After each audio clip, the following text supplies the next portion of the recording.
I'm Yvonne Darling. Next Halloween, I'll be 90 years old. Halloween. How neat. Halloween. And you were telling me you were not born in Elmore, so tell me about when you came. Okay, I was born in Dyer, Arkansas, and I met Jim Darling in 1943. 43, end of 42, I guess it was. And December the 19th. And he had just come to Camp Chaffee, which was Fort Smith, Arkansas, home base. And he had just graduated from the OCS over in Oklahoma and had been assigned to Camp Chaffee. We dated for a year and he went overseas, but we decided not to get married. We didn't either one like the idea of facing a family that didn't know the other one. So we decided not to get married. So I came here in 1945. He went overseas and served in Italy and in southern France, and thought he was going to have to go on to Japan because the war wasn't over when his orders were given. And he decided then that he wanted me to be here to meet his parents and that we should get married. So I had been a true gal that hadn't dated anybody once since he'd been gone, so I decided that, not a bad idea, we'd come and see. Excuse me. So I was here when he came home. And he landed in the States on the 28th of August, and we were married the 8th of September. He avowed his mother had the rope to lasso him in case mine let go. That's cute. Well, so tell me about your first impressions of the area. I loved the family. I loved the area. Wasn't too well accepted.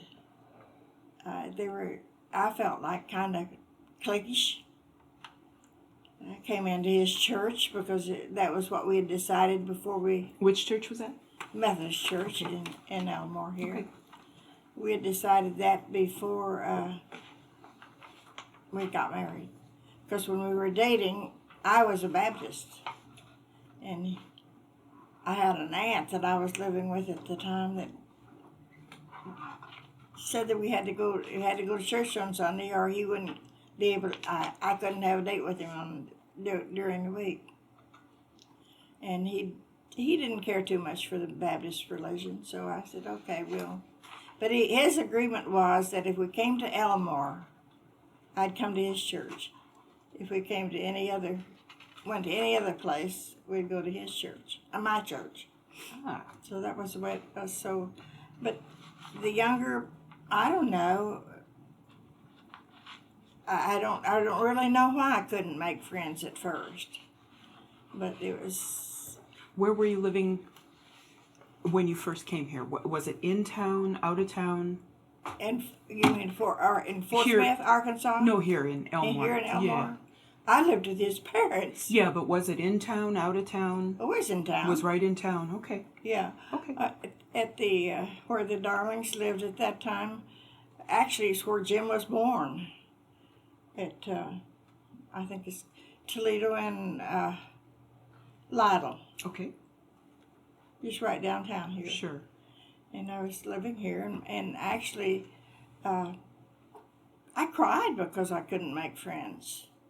And Jimmy apologized and said, that he was going to introduce me to people that he could, that he knew, because he'd been gone for 3 years. Sure.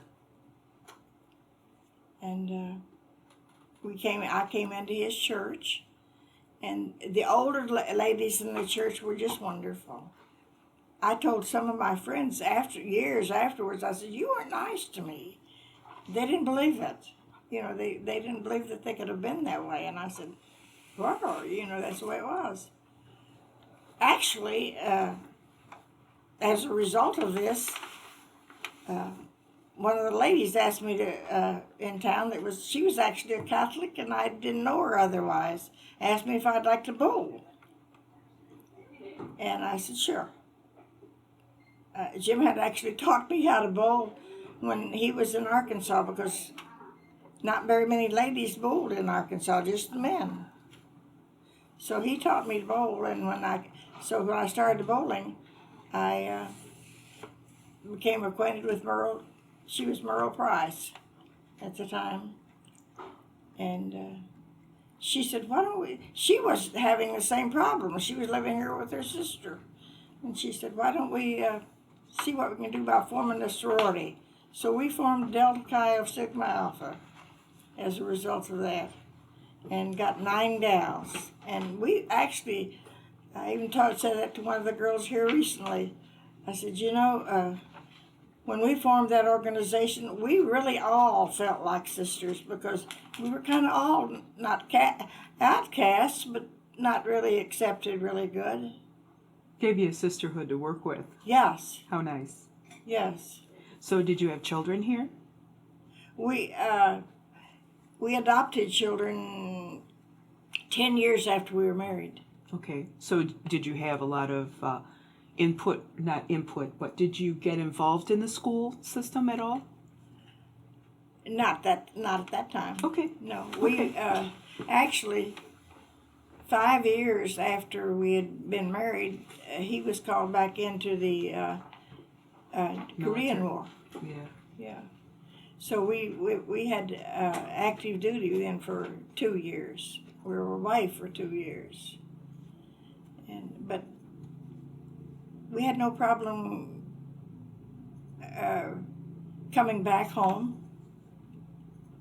We did that, and I think at that time is when we started applying for adoption, because I think when we were in the military, they had told me that I would not be able to have a child. So we started adoption procedure, and it took a couple of years. Sure. And then that would be typical. When our boy when he started to school is when Jim became interested in the school system, and he was on the school board for a while. Actually, he was on the school board when they merged, and I didn't. I had worked during the first part of our marriage because I went to work too to find friends. And where did you work? Owens, Illinois. Okay. In Toledo? In Toledo, as a secretary to the chief engineer of metal closures. And his parents were not well, so we stayed with them too as long as we could. He was a member of the National Guard. That's why he was called back in. And he, after a period of time, when he became commander, they required that we move to Oak Harbor because that's where they were located. So we moved to Oak Harbor for a little while, and then when his mother passed away, and his dad needed us, he went to the general and pled his case, and the general made a special dispensation and said we could move back to Elmore. We did that until we were called back in. But then in the meantime, he had passed away. Okay. Well, how about anything in events that you might remember that they used to hold that they don't hold anymore? Elmore Homecoming, festivals? Elmore Homecoming was wonderful the year that they had, I think it was the 100th birthday or something, when we ran the last train into, we dressed up in period clothes, and I wore a dress that my mother-in-law dug out that had been a treasure of hers that had been Angie's. An authentic dress. Yes, yes. And how far did the train go? It went from here to Toledo. It went to Toledo. Okay. Mm-hmm. All right. Yeah. Then there was a little write-up in the paper about it. Sure. Do you remember anything special in, let's say, like the blizzard of '78? Anything that was a big event I think that's what. weather-wise? In the meantime, in 19, what was it? Jamie was born in 57, 67. 1967, we my husband had two jobs. He was with the National Guard, and he was also with Union Oil of California. Union Oil of California transferred us to Texas for 9 years. And when we came back was about the time of that blizzard. Oh, And we were in a rent house, and I had retired, he had retired. We neither one cared too much for Texas, even though it left both of our kids down there. Son was in the service at the time, and daughter had just decided she wanted to go to Lamar. That was where that was college. So she was going to stay there and go to Lamar, and we made arrangements for her there and came home. And either that year or the next year, we retired in 75. So how many years was it after that? about 3 years after. About 3 years after that. We were still living and we were still renting because I was George Brandow, the Brandow agency, asked me if I would come out of retirement to work for him for part-time. Mm-hmm. And I said, okay. So my husband was in the hospital for surgery.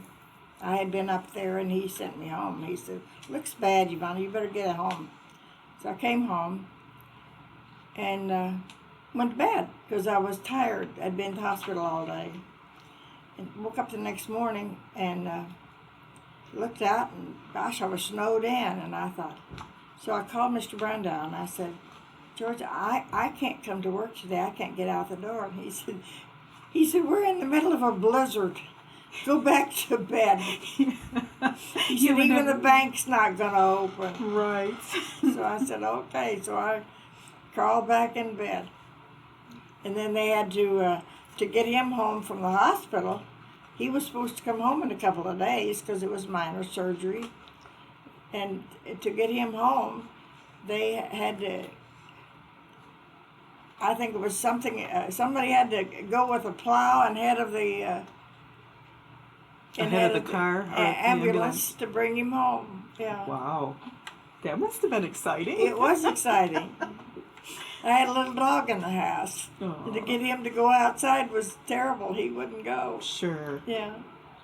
Well, that ought to bring us just about up to when you decided you were going to be on town council. How did that all come about?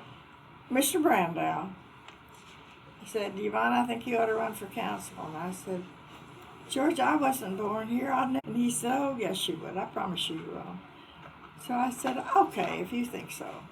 So I put my name on the list, and Mr. Brandow died October before the election in November. And his son called me after the election and called me and said, congratulations, top vote getter. And I said, really? And he said, yes. And I said, you know the sad thing about it? I can't celebrate with the person that talked me into this. Sure. And he said, what are you going to do with that $1,000 you get? And I said, really? Do I get paid? I didn't even know I got paid. And what year was that? Huh? What year was that? Oh, gosh, what year was it? About, good gosh, I don't know. Maybe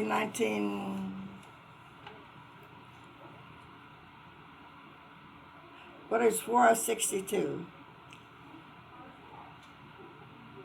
So it must have been, I don't know. Anyway, when he told me I got $1,000 a year, and I'm going to run for get the office for 2 years, I'd have $4,000. And even my husband said to me, what are you going to do with your $1,000? What are you going to do with your money? And I said, I don't know. I think I'm going to keep it and do something. what I had made my mind up was that he had served in Italy for all that time, and he said that that would be the thing he'd love to do is go back and see how we had, how they had recouped, because he said that they tore that country terribly. So I thought, well, I'll save my money, and I did, and I took him to Italy Oh, sweet. on his,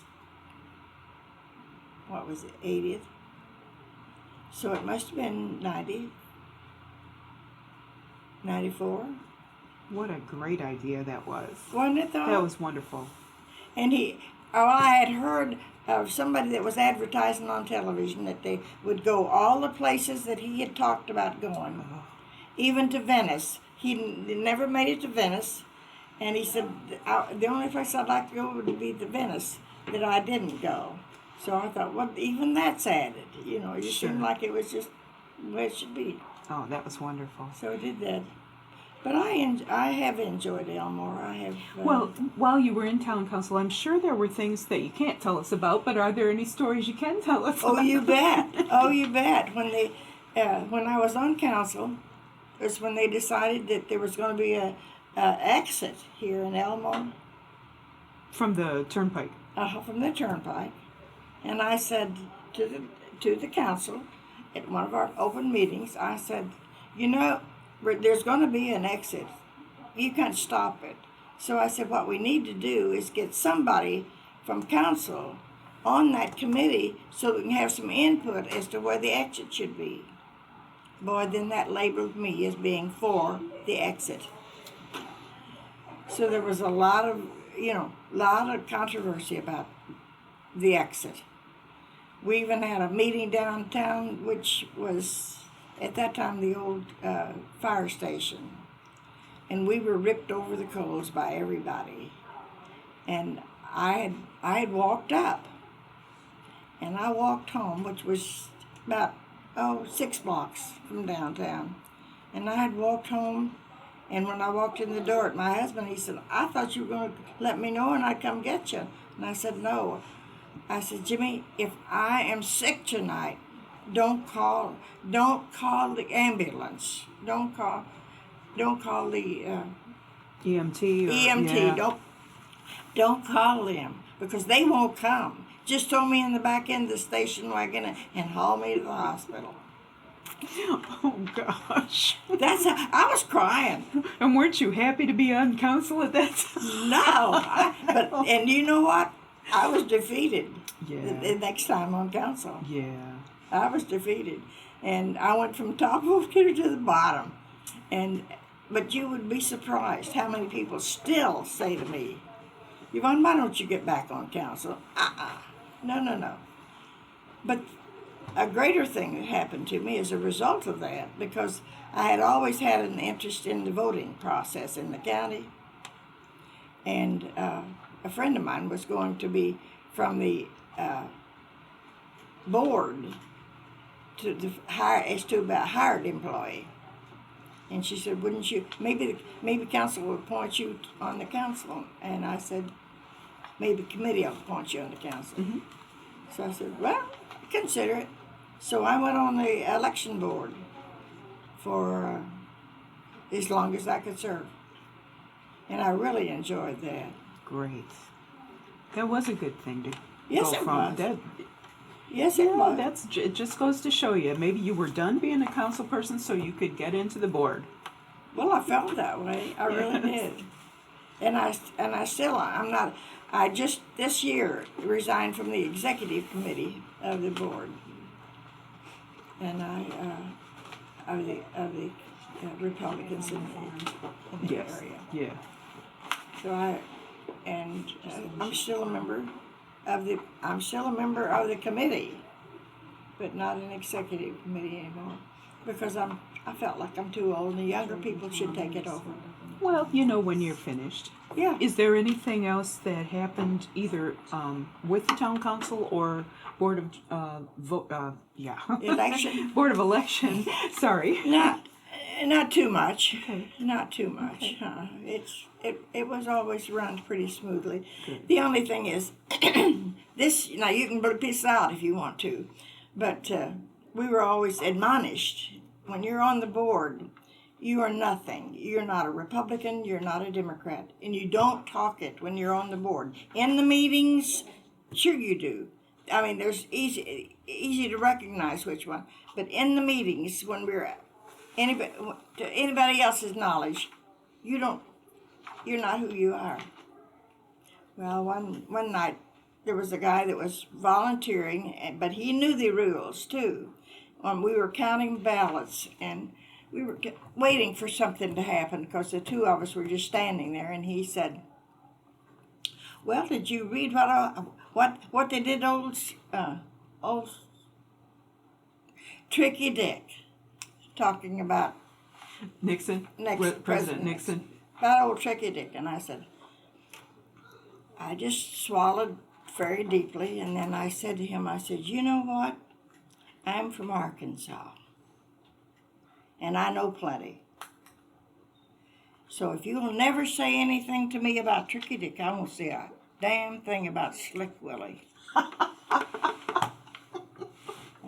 And he hushed, and I hushed, and we served many years on that counting, same job for years, never ever a word.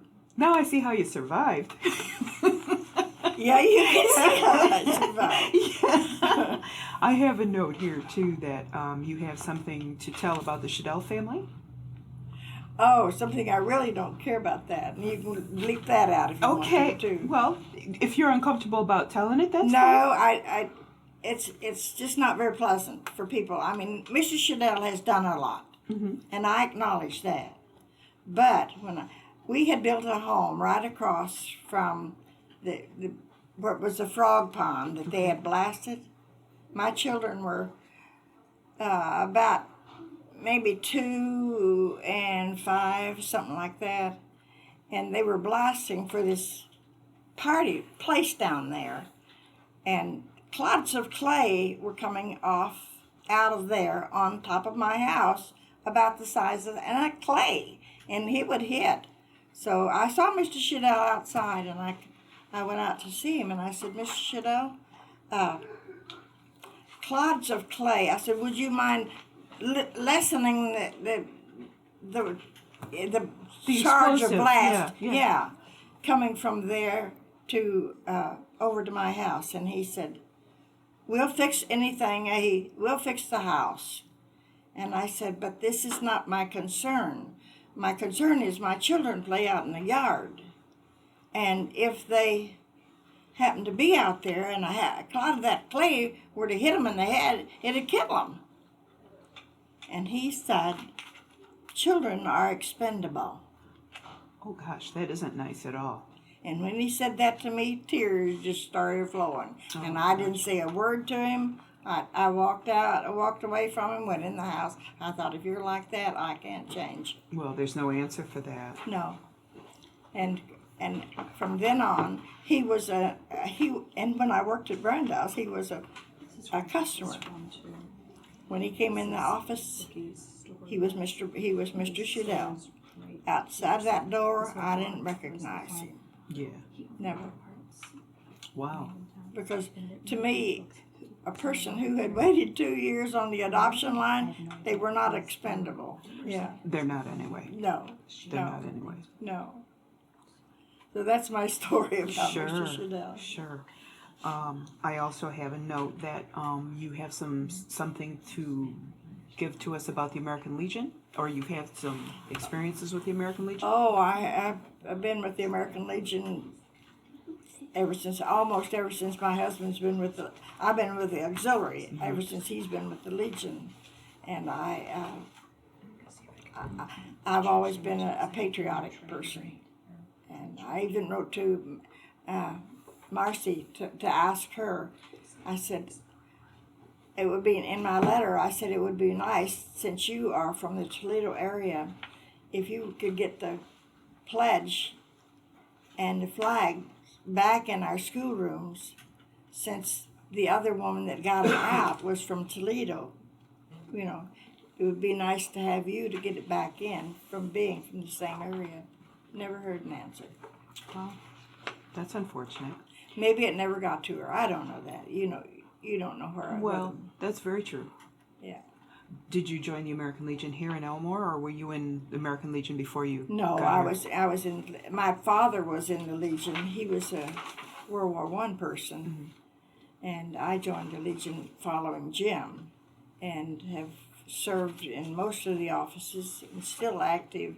I still think it's a wonderful organization, and I am the Americanism chairman now, and as such, I have worked for the Girls State for very heavily. I think it's a wonderful place for girls to go, and I guess until I can get somebody to take my job over that I think I'll do it, I guess I'll be there. Well, that's a good idea. Don't let somebody do it that's not going to do a good job. I like that attitude. And I want them to. I want them to work with the school. The school has been wonderful with me. Sure. To do everything. Nancy Slaughterback is the person that I work with, and then we give. And then in the fall we give a what we call it's government and Americanism test for all the school, and they permit us to come in and give it and award a certificate for the juniors, seniors, and on down. Wonderful. In all those years, you must have had some highlights of events. Yes, we did. I'm sad to say that I cannot remember the boy's name, but one year we had a boy that had a perfect. He had. Every year he had a good score. His senior year he had a perfect score and won the right to go to Washington, D.C. Oh, I bet he was delighted. Yes. That's amazing. And I wish I could remember his name. I can't. That's still an interesting story. Yeah. And this past year we thought our unit, the money is going down, and we thought that we were going to be sending two members. Well, when we went over to get the applications from the school, there were 3 that would really like to go. So I had not made a decision on the 3 when one of our members that chose not to ever be identified gave me, and the fee is $250, but after a certain period it's $275. So when this member gave me, I had waited as long as I could to sit the 2 for $250 in, and then this one member walked in, and she's not an active member, but she said, "Yvonne, I want to give you $250 to send the other girl." And I said, I didn't say anything to her, but I thought, well, it'll be I have to have $25 more. Well, I'll put that in. So I called for the application that I had down at the headquarters, and I said, I need another application because I've got a girl that's going.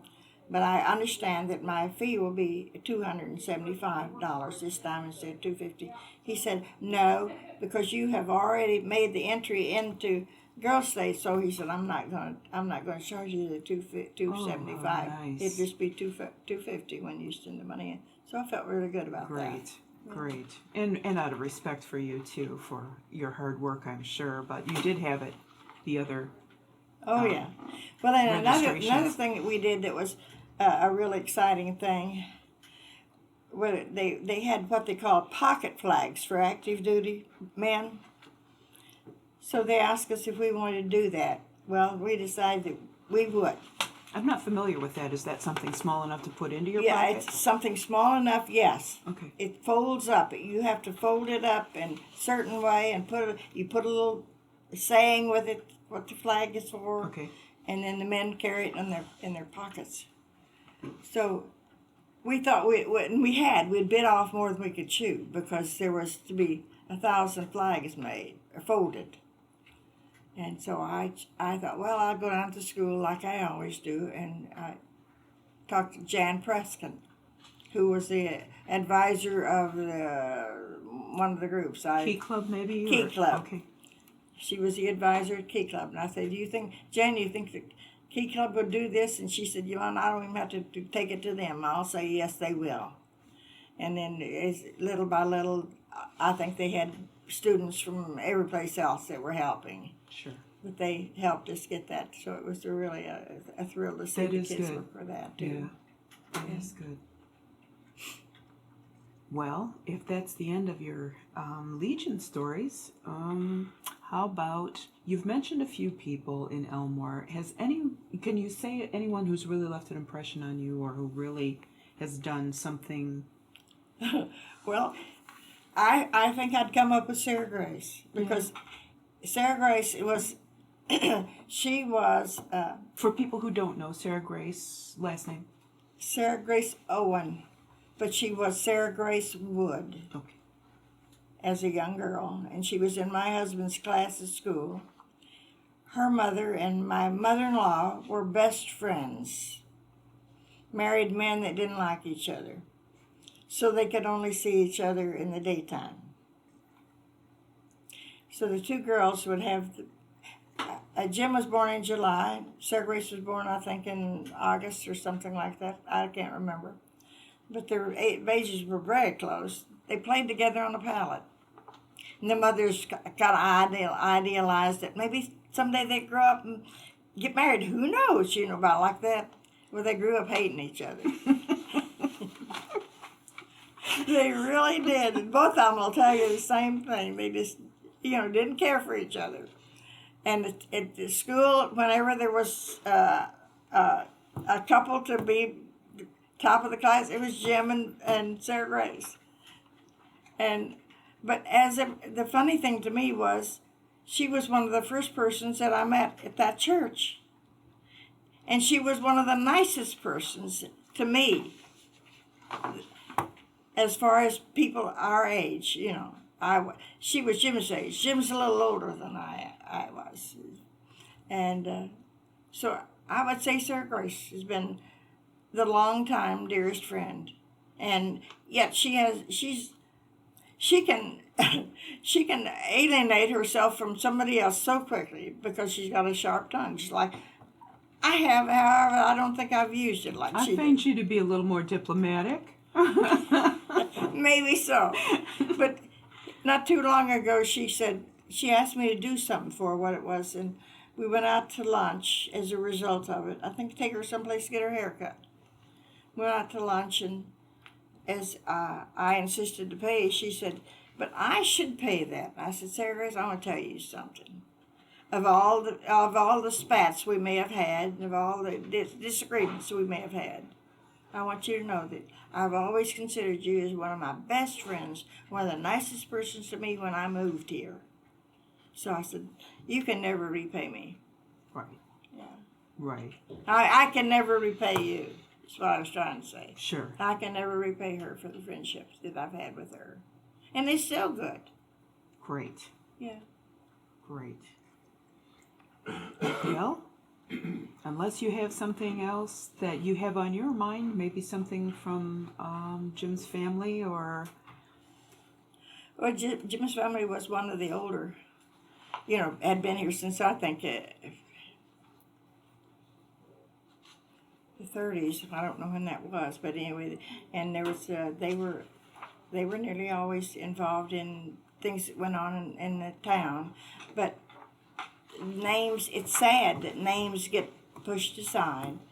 One of his grandmothers was a Jenny Fairchild. No, Mrs. Fairchild, not Jenny. Jenny was her daughter, Mrs. Fairchild. And we were studying the windows at our church, and there was a Mrs. Fairchild down there. And I asked Jim's father one time, I said, was that Grandma Fairchild? And she said, yes. So when we go over things like that, those names, the Fairchild name is lost, so they have no idea who that was, And the other aunts always in another church when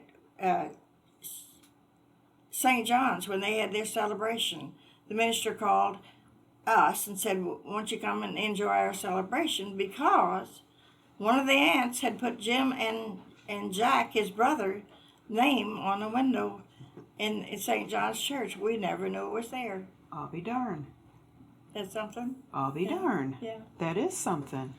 So I think that's kind of nice. That is. It's very interesting. And he stayed in the military for the 32 years it was required for him to retire, and that was pretty nice of him to leave me with something.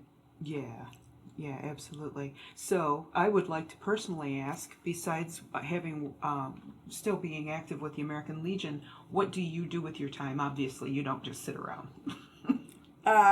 Play bridge. And we're about to run out of bridge players. Do you play bridge? No, I don't. I tried to learn it once, and I just went, oh. I played just about everything else, but bridge just didn't grab me. And I keep in correspondence with my family and with people we've met in the military, because I've always been so proud of the fact that my husband's tie-in with the military, and that auxiliary, that keeps me pretty busy. Well, I would imagine it probably does. Yeah.